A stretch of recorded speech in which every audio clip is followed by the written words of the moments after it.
In late 1978, brand manager of newly formed Busch Beer, Mountie Roberts, proposed the idea of a 20-lap exhibition race that featured the pole winners from the previous season.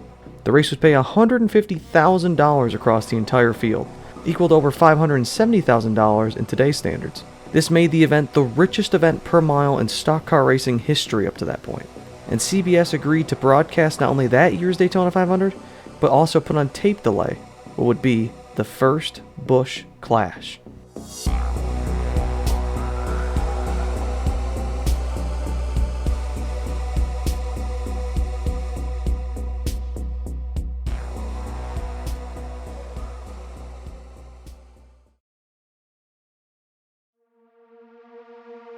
The 9 pole sitters from 1978 set the starting lineup by grabbing an ice-cold Busch beer from a bucket all at the same time. On the bottom of the cans was a number which indicated where they would line up. Drawing 9th was the winner of 3 poles in 1978 and the driver of the number 5 Jim Stacy Oldsmobile, Neil Bonnet.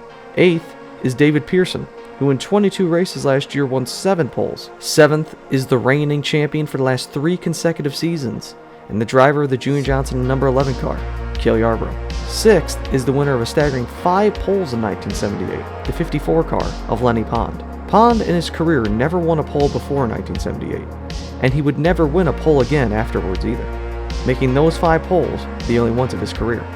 5th is the ultimate underdog in J.D. McDuffie.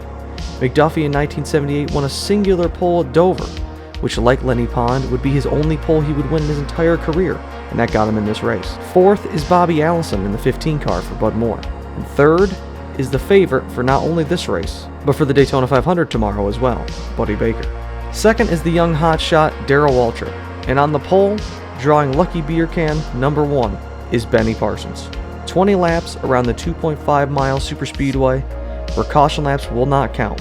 All 9 cars said they're running qualifying setups for this race, and the excitement couldn't be any higher. Back tomorrow in the Daytona 500. Flagmanship work, easing the field into the tri-oval, 15 degrees, and they are underway. Pearson immediately brakes on the outside. Already speeds are climbing quickly, and by the end of lap 1, they'll be upwards of 190 miles an hour. The track is dusty from cleaning after practice, and immediately Waltrip takes the lead. Baker soon moves to second and wants to get to the inside of Waltrip, but he covers. Eventually on lap 2, Baker dives it into turn 3 for the lead and gets Waltrip. After the top 2 sorted out, the battle for 3rd gets dicey on the backstretch. And now with the chaos back there, Waltrip and Baker decide to start trying to draft away from the rest of the field. They get together in what seems like almost a tandem and begin to draft away from the field. Soon Cale Yarborough gets the lead of the pack behind the 2 leaders and begins to try and draft up to them.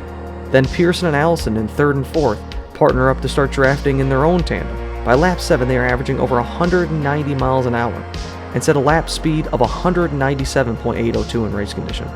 By lap 8, 4 groups of 2 are drafting around the track, but the 9th man out being J.D. McDuffie. Eventually the 2nd and 3rd tandems join up and start tandeming into a pack of 4 trying to catch Baker and Waltrip. But they continue to run away from the field, and at halfway Waltrip is just waiting, knowing he can bide his time to the last minute to make his move. As they keep pulling away with 6 to go, Waltrip finally goes for it on Baker. He clears, but Baker gets a run back on him.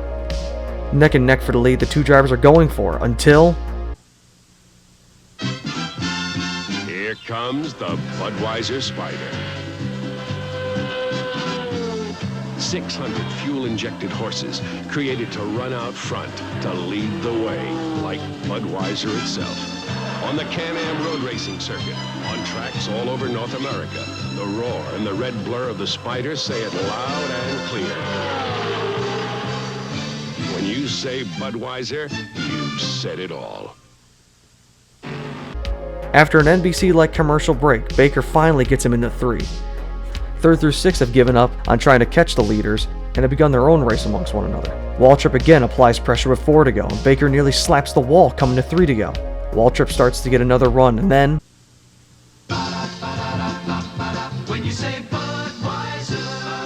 With 2 to go, J.D. McDuffie pulls off with an engine issue, and with 5 miles left and the top 2 coming to the white flag, Waltrip tries to set up one last heroic pass on the high side in the 3, but it isn't enough, and Baker beats Waltrip for the first ever Busch Clash. At the end, the average speed was 194.384 miles an hour, which set the mark at the time for the fastest NASCAR sanctioned race ever. Since 1979, the Clash has become a tradition, varying in success, length, and configuration. And now, for the first time, it'll be run in a stadium, setting yet another landmark moment for the event. As for 1979, many thought that the Clash would be a preview of what the Daytona 500 would be, but the man who won that race wasn't even in the field for the Busch Clash.